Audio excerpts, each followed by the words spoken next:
بسم الله الرحمن الرحيم والسماء ذات البروج واليوم الموعود وشاهد ومشهود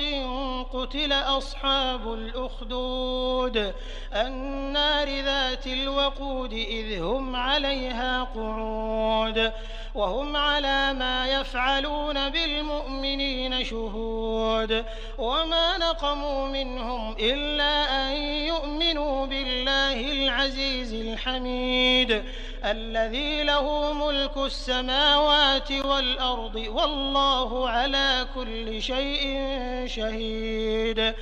إن الذين فتنوا المؤمنين والمؤمنات ثم لم يتوبوا فلهم عذاب جهنم ولهم عذاب الحريق